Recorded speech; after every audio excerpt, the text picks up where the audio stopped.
एक बड़ी नदी के किनारे एक छोटा सा गांव था। इस गांव में हर कोई खुशी से रहते थे और गांव के मंदिर में नियमित प्रार्थना करते थे। एक बार बारिश के मौसम में खूब बादल बरसे, इतने बरसे कि नदी का जलस्तर ज्यादा बढ़ गया और गांव में बाढ़ आ गई। सभी ने अपना घर खाली करना शुरू कर दिया और सुरक्षित स्थान पर जाने के लिए निकल पड़े।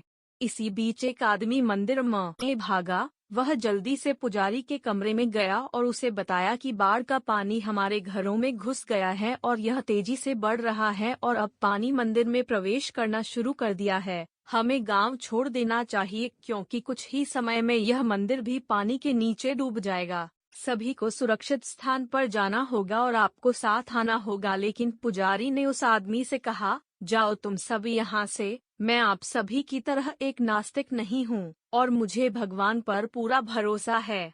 मुझे भगवान पर इतना भरोसा है कि वह मुझे बचाने खुद आएंगे और तब तक मैं मंदिर नहीं छोड़ूंगा। आप जा सकते हैं। और इसलिए वह आदमी चला गया।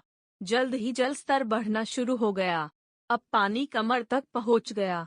पुजारी एक टेबल पर चढ़कर उस पर खड़ा हो गया। कुछ मिनट बाद एक नाव वाला आदमी पुजारी को बचाने आया। उसने पुजारी से कहा, मुझे ग्रामीणों से पता चला कि आप अभी भी मंदिर के अंदर हैं, इसलिए मैं आपको बचाने आया हूँ। कृपया नाव पर चढ़ जाए। लेकिन पुजारी ने उसे वही कारण बताते हुए फिर से मना कर दिया और उस आदमी को वहां से जाने के लिए बोल दिया। नाविक भी वहां से चला गया। अब पानी इतना बढ़ गया कि पुजारी को मंदिर की चोटी पर चढ़ना पड़ा।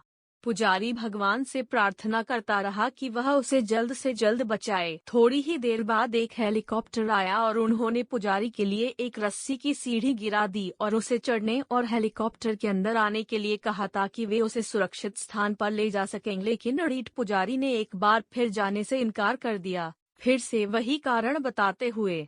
हेलीकॉप्टर दूसरे लोगों की खोज के लिए चला गया। जब मंदिर लगभग पानी में डूब गया तब पुजारी ने अपना सिर ऊपर आसमान की ओर घुमाया और शिकायत करना शुरू कर दिया, हे भगवान, मैंने जीवन भर आपकी पूजा की और आप पर अपना विश्वास बनाए रखा, आप क्यों नहीं आए? अचानक भगवान एक मुस्कान के साथ प्रकट हुए और उन्होंने कहा कि अरे पागल आदमी, मैं तुम्हें बचाने के लिए 3 बार आया था। मैं तुमसे सबसे पहले सुरक्षित जगह पर जाने के लिए कहने के लिए दौड़ते हुए आया था। मैं एक नाव के साथ आया था और मैं एक हेलीकॉप्टर के साथ भी तुम्हें बचाने आया था। और अब भी तुझे मुझसे शिकायत है?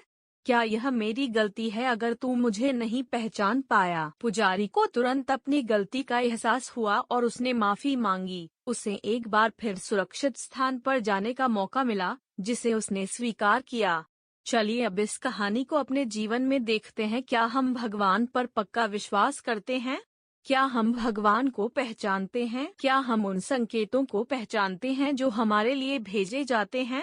भगवान हमारे लिए हर समय अवसर भेजता है, जिनसे हम अनजान होते हैं। कई बार मौके और अवसर हम समझ ही नहीं पाते। अगर आपको जीवन में आगे बढ़ने का एक अवसर भी दिखता हो तो 2 बार मत सोचो, जाओ और अपना अवसर पकड़ो और जीवन के उस संकेत को पकड़ो। आपके पास पुजारी की तरह बार बार अवसर नहीं आएगा,